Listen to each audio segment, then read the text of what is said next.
there are some places, let's not just switch to the technology at once.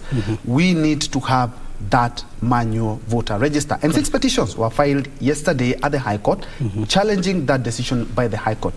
You are politicians, you've also vied at one point, and you're also a policy and governance expert. What do you read of this? Ben, that's a very important question. The number of voters that have been said by IEBC right now is very, very huge. And the bigger question is right now, how much of these numbers are we going to see voting when it comes to the voting day?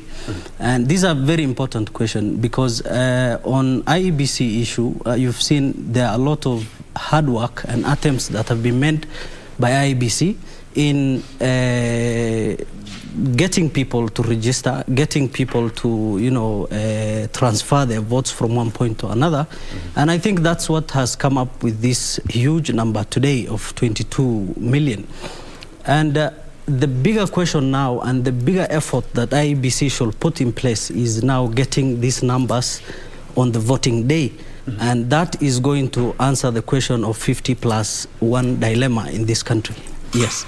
Yes, and still on IEBC, they did talk about, the chairman, Wafula Chebukati, did say that some of his officials did indeed collude, because I do remember the Deputy President did have a presser and talked about we are noticing a lot of irregular transfer of voters. That's something that IEBC did talk about and say that 3 of its officers are under investigations, and we do expect them to be arraigned anytime in court, which raised the matter of interference, because if that has been the case, and the IEBC did talk about, yes, indeed, we have our 3 officials who we know have already colluded to actually participate in that irregularity, and we are going to actually take action.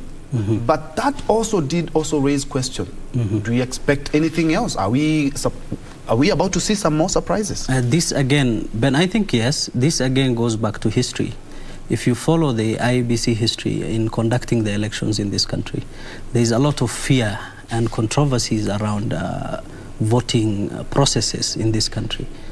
You've seen 2013, 2017, and before the handshake, most of the problems we've had is politicians and political parties having issues with the voting criteria, the data protection in IEBC, and protecting the votes, of course, to different political parties. And this is a very emotional issue to Kenyans, because it feels very difficult and very painful when people come out to vote very early in the morning, queue in very long lines, end up casting their votes for their political candidate, and at the end of the day, there is voter theft here and there. So I think this is a very, very emotional controversy right now that's going on in this country. It is also a very sensitive issue that we have here.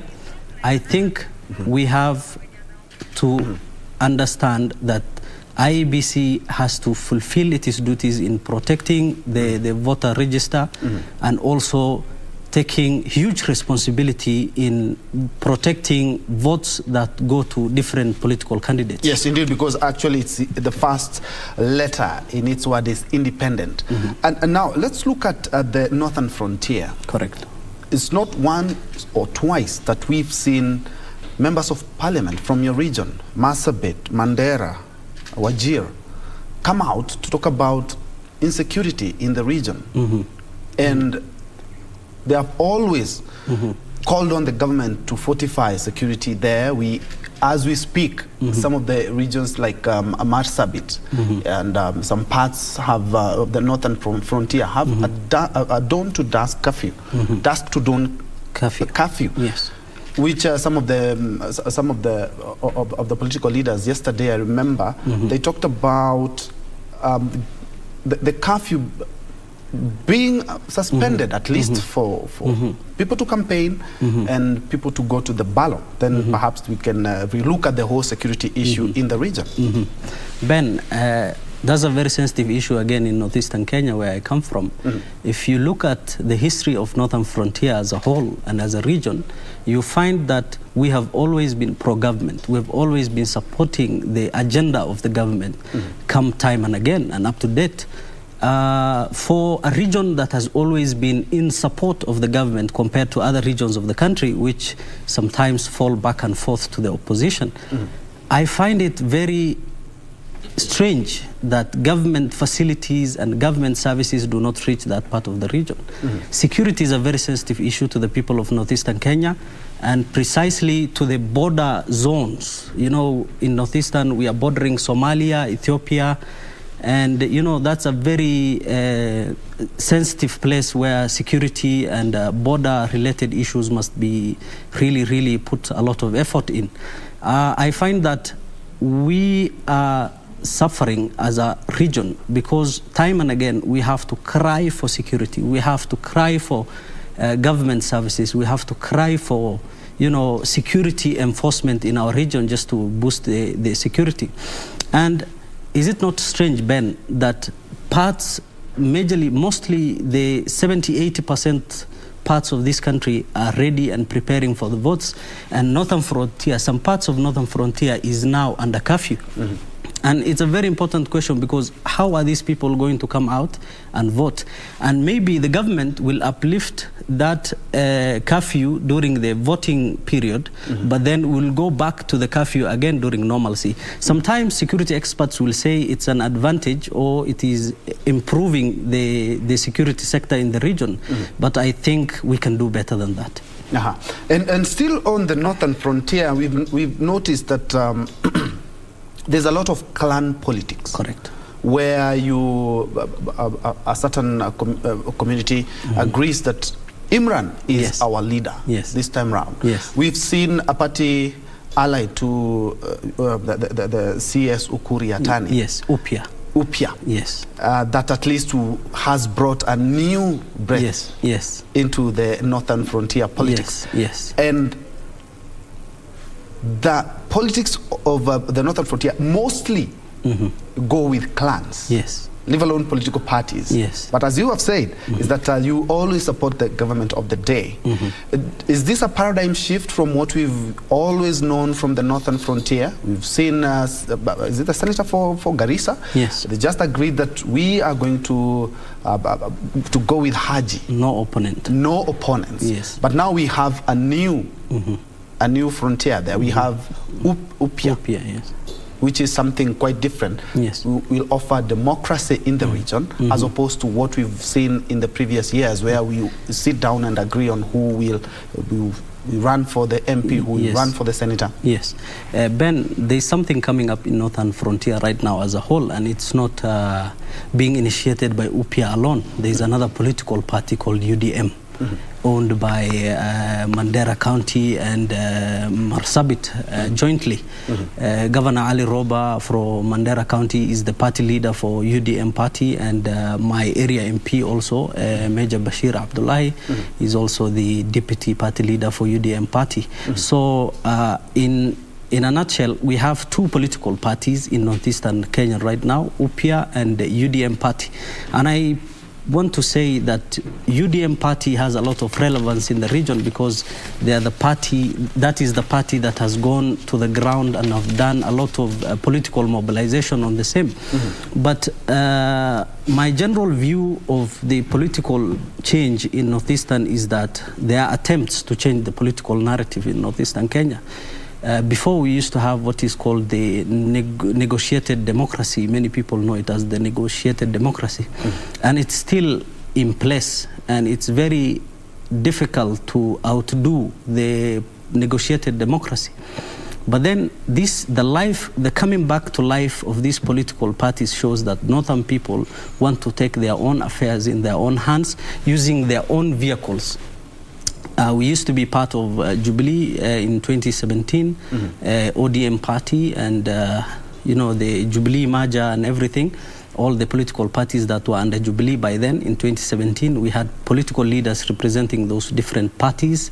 But right now, during this election period, Northern Kenya as a whole is using majorly UDM party to represent their political candidates in different parts of Northern Frontier, just to change the narrative of negotiated democracy and bring a political conversation where is a give and take situation with the government.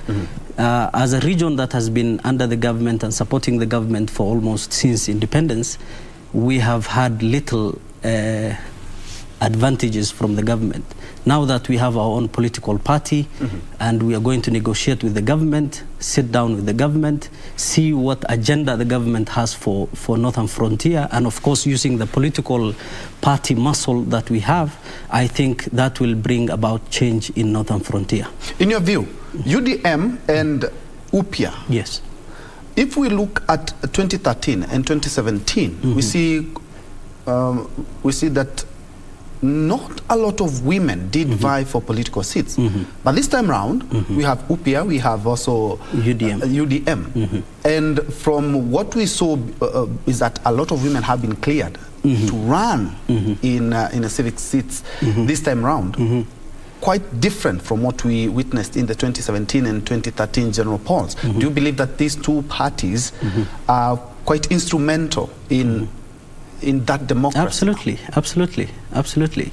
If you take a look at northeastern Kenya and these two political parties precisely, you'll find that they have a number of women candidates in various elective positions, and this itself is a good sign that maybe in the next few years or in the beginning of the next coming government, we are going to achieve the gender parity, 2/3 gender rule.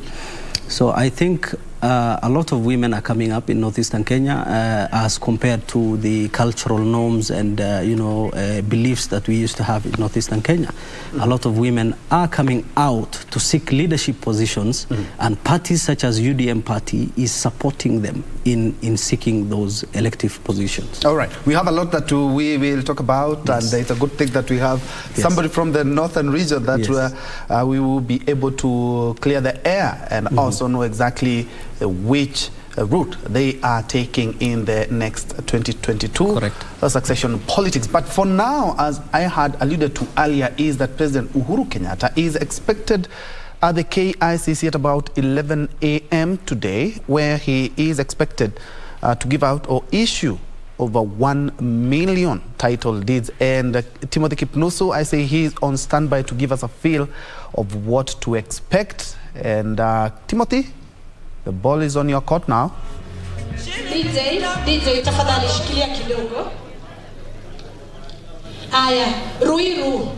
A very good morning to you, Bento Njue, the broadcasting house here in Nairobi. Yes, indeed, I'm coming to you live from the Kenyatta International Convention Center, where the head of state, President Uhuru Kenyatta, is expected to preside over the issuing of title deeds, 1 million title deeds. The program is actually a national titling program that is beginning today. Remember, the issue of title deeds has been a thorn in the flesh. Many of Kenyans are decrying of them not getting that particular document, and indeed it will be a reprieve to many of them who will be getting title deeds. President Uhuru Kenyatta is expected to arrive in this particular place at around 11 a.m. He will be accompanied by the CS for Lands, Farida Korone, together with the Nairobi Regional Commissioner, that is Kangede Thoko. And I'm joined by a beneficiary all the way from Kwale County by the name of Vitalis Momo, just to tell us how it has been without this particular document, very important document for that matter. Many thanks indeed for joining us in KBC Channel 1. Tell us about the journey of getting the title deeds and how you even travel all the way to come to get this particular document. Wale, asante sana. Mimi ni Vitalis Moma kutoka Kwale, gatuzi dogo la Kinango. Ni furaha kubwa sana na shukran kwa Mwenyezi Mungu kwa kuniajalia kufika katika jumba hili la mkutano la KICC hapa Nairobi, ili mheshimiwa rais wetu aweze kunikabidhi cheti kile. Kwa kweli imekuwa safari ndefu na imekuwa donda sugu, hasa kwa watu wa Kinango na Kwale kwa jumla. wakati miaka yote hiyo toka tupate uhuru watu wengi hawajapata hati miliki ya shamba. Hivyo basi ni kongole kwa mheshimiwa rais wetu, ikiwa siku hii ya leo mimi kama beneficiary nitapokea cheti changu hapa leo, na vile vile wale ambao nimeandamana nao pia najua ni furaha tele kila mmoja kuona kwamba hati miliki ile atakuwa akonayo, kwa sababu ile mara nyingi inakuhakikishia kwamba wewe ni mmiliki wa kipande kile cha ardhi, na itakusaidia pia kuweza kuwekeza kwa njia moja ama nyingine. Asante sana. Pengine tueleze kwa muda gani umekuwa ukitafuta stakabadhi hii, na pengine kwa wale ambao ni viongozi ambao wanatwikwa jukumu au wanatafuta uongozi katika kinyang'anyiro cha Agosti 9, pengine wito wako kuhusiana na swala hili la hati miliki, maana imekuwa donda sugu kama ulivyodokeza? Asante sana. Imenichukua takriban miaka 20 ama 25 hivi toka niwe na tamaa ama kutamani kupata cheti hiki, lakini kwa vile leo nimekipata niko na furaha tele. Kwa wale wote waliofanya juhudi hadi nikakipata, vile vile ningependa kuwahimiza viongozi wote wale wanaotaka wadhifa ama ngazi mbalimbali wawe mstari wa mwanzo kuhakikisha kwamba watu wote ama wananchi wote wanapata hati miliki. Asante. Asante sana kuzungumza nasi kwenye KBC. Pengine tu ningependa kumruhusu mzee huyu aweze kuja hapa karibu. Tueleze jina lako, umetoka wapi na umekuwa ukitafuta hati miliki kwa muda gani? Asante sana. Mimi kwa jina naitwa William Zomba Nyawa kutoka Maji ya Chumvi, kaunti ya Kwale. Tumetafuta title deed miaka mingi sana, karibu miaka 5 mzima, na tulipimiwa na kutokea watu wengine wabaya ambao wametufanya sisi tusipate hizo title deed. Paka tumehangaika paka wakati kama huu. Na leo tunashukuru rais wetu Uhuru Kenyatta anataka tukupatie title deed zetu leo, na sisi tutakuwa na shukrani zaidi. Pia hata tunataka aongezewe miaka 5 tena kuongoza nchi ya Kenya. Na shukrani sana. Na pengine mzee, tueleze katika kaunti ya Kwale, katika harakati ya kutafuta hii stakabadhi, pengine vizingiti umepata wapi, na pengine umekuwa ukitembelea afisi ipi kuweza kupata stakabadhi hii? Mimi nilikuwa natembelea sehemu za Mombasa kule, kuna wakubwa maofisi ya Mombasa kule, kwa sababu ya kutafuta hizo title. Kama sisi sio hao jamaa au wenzangu, tungalipokonywa kabisa hiyo mashamba ya Maji ya Chumvi. Lakini sasa tukang'ang'ana na wale wakubwa wetu ambao wamenunua mashamba kwetu na wakatusaidia, tungalikuwa tumenyang'anywa na wale mabroka. Kwa hivi leo Uhuru Kenyatta amesema tupate title deed zetu, rais wetu Uhuru Kenyatta, na sisi tunashukurani kabisa. Tunashukurani, manake tukipata karatasi zetu huwa hatuna neno tena, tutakuwa salama, tutakuwa wazima. Asante. Natumai sasa utatulia. Asante sana kuzungumza na KBC.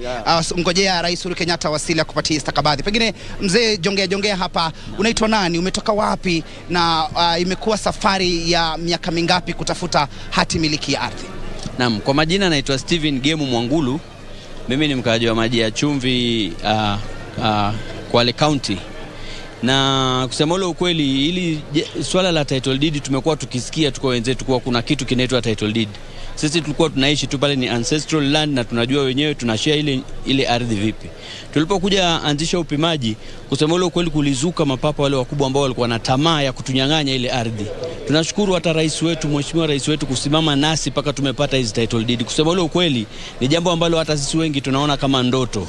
Hatukuwa tunatarajia, tulikuwa tunajua pia bado tuna wale watu ambao walikuwa wanang'ang'ana na sisi walikuwa na nguvu sana na wanatumia hela. Tumeng'ang'ana paka makotini wapi kila mahali, lakini tunashukuru mara ya mwisho rais wetu pia amesimama na serikali imesimama na sisi na imetupimia paka kila mmoja saizi anapata cheti chake. Kwa hivyo kusema ule ukweli, sisi tunashukuru na tunafurahi sana mahali ambapo imefikia. Kwa kweli kabisa tunafurahi, mtu moyoni, na kila mtu pale kule kwetu saizi kila mtu anafurahi kwa kuwa tumepata hizi vyeti vyetu. Kwa mtazamo wako kuhusiana na swala hili la hati miliki ya ardhi, kumekuwa na madai kwamba kuna baadhi tu ya viongozi wakuu wenye ushawishi mkubwa katika nyanja mbalimbali, pengine serikalini, ambao wanahusika katika masuala ya unyakuzi wa ardhi. Pengine kwa mtazamo wako, swala hili litaanza kuzikwa kwenye kaburi la sahau hii leo baada ya rais Uhuru Kenyatta kuweza kuzindua rasmi upeanaji wa hati miliki?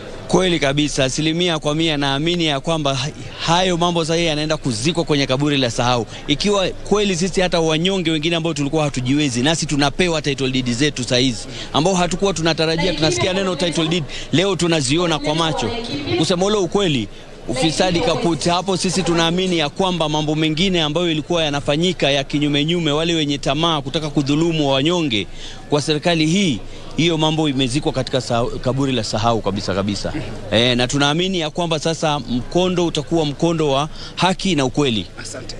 Asante kuzungumza nasi kwenye KBC Channel 1. There you have it, Bentro Njue, a number of beneficiaries that are expected to receive the title deeds. A very important document for that matter, and you can hear from them. It is a reprieve, and of course one gentleman from Kwale has just said that indeed even Kenyans should add another 5 years to President Uhuru Kenyatta to continue ruling this particular country. Of course, I'll be here keeping tabs on the developing story here. Perhaps when President Uhuru Kenyatta will be making his way, we expect him to arrive here at around 11 a.m. accompanied by the Lands Cabinet Secretary Farida Karonei, together with the Nairobi Regional Commissioner Kang'ethe Thuku, among high-ranking officials in the government. And of course, we'll be able to update you on what is happening. Remember, it is 1 million title deeds, a national titling program. From meeting with Kipnusu, I hand you back to studio. Bentro Njue. That was Timothy Kipnusu there, who is keeping tabs with the title issuance by President Uhuru Kenyatta. The event is expected to begin at about 11. That is when the president is expected to be making his way at the KICC, flanked by the Lands Minister Farida Karonei. And of course, you have seen there is that Kenyans from all walks of life are quite joyous and quite happy that the land issue and the title issue that has been quite a bone of contention will be cleared today. Over 1 million title deeds are expected to be issued today, and the government has issued about 6 million title deeds. Quite something. All the other governments combined have not been able to do that, but the current government has been able to do that. Gentlemen, now of course we're back to our discussion. Just in case you joined us, it's KBC News Check. We are looking at the state of politics, and we have Imran Mohammed, who is a politician and also a policy and governance expert from Mandera. And also we are now joined by Kabala Kile, yes, who is the national deputy party leader, NAK Kenya. Karibu sana. Asante sana. And before we meddle further into politics, the land and the title issue has been something that has been quite a discussion ever since we gained independence back in the 60s. And now the current government has been able to issue lots and lots of title deeds that at least Kenyans can now claim they have something. Kabaka, what do you take? To me, I believe this is one of the major achievements that President Uhuru has done. It was one of his promises to Kenyans, especially people living in the coastal region. And you know, and you know what has been happening in terms of land, the negative land issues that have been happening in the coast and in the region. I think now people can live and even farm freely, knowing that, you know, Kenya is an agricultural land. So living in fear, living in a place where you can't even invest, you can't even sit, you're always in courts, you're always just thinking of what will I have tomorrow, what will I think he's alleviating some of these issues. And to me, I feel it's a very positive thing. And as under our under our Azimio la Umoja, we are planning also to continue such programs under the Azimio la Mwananchi, where priority programs that are going to assist Kenyans to move forward, Kenyans to fight poverty, to fight hunger, having that title deeds as land ownership, you know, as one of the pillars of our fighting jar. We are very happy about it. seeing this. Imran, your take, because looking at less than 50 days to the general polls, some people may argue that this is just something that's to entice voters. But truth be told, ever since President Uhuru Kenyatta took office, he has been able to give title deeds, more title deeds than all other previous governments combined. This is an area, Ben, I will say we highly applaud President Uhuru Kenyatta, because this has been a very serious issue since independence, and for a government to come in on such a short period to achieve that huge number of title deeds, and you're giving Kenyans the right to live in their own land, to farm in their own land, to transact whatever business they want to do in their own land freely without fear. And land is a very sensitive issue to Kenyans. You understand that very well. If you go to Central, if you go to Rift Valley, of course, not forgetting the issue of IDPs here and there. I think we really appreciate His Excellency President Uhuru Kenyatta for taking this issue seriously and delivering on this, just like the housing, affordable housing projects he has done. And of course, we are expecting the head of state to be issuing those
at the national level requires, maybe, in my opinion, someone who can show you certain tricks and networks, of course, networking. So it's interesting, it's challenging, it's time consuming. All right, we wish you all the best. Thank you, gentlemen. Yes, something that has really been on the lips of every Kenyan, the high cost of living. And also the government did announce that, that the CS2, please talk about that, the relief that Kenyans were getting from the government could be ending in the next 1 month, that the fuel prices could hit a record high of over 184 Kenya shillings. We have politics in every political cycle we have in Kenya. We witness a lot of economic polarization, and COVID-19 has also battered the economy, and we are also looking at now the war in Ukraine, which has changed the whole narrative when it comes to the fuel prices. And we still have politics of the day. Kenyans want leaders who are going to look at this, and all the political players are talking about the high cost of living and how they are going to change that. But truth be told is that a lot will not change after that, because we've had these promises each and every day. Kenyans want a leader who will look at their interest, and especially when it comes to the high cost of living. We've never hit these prices ever in our country history. Imran. Yes, Ben, for a government to know whether it has served its purpose or has supported the economy or the people of the country, it is seen in the cost of living. And right now what we are having is very staggering prices of basic commodities of life. I was seeing a short video where a woman was crying inside a Naivas supermarket because of the unga price she has seen.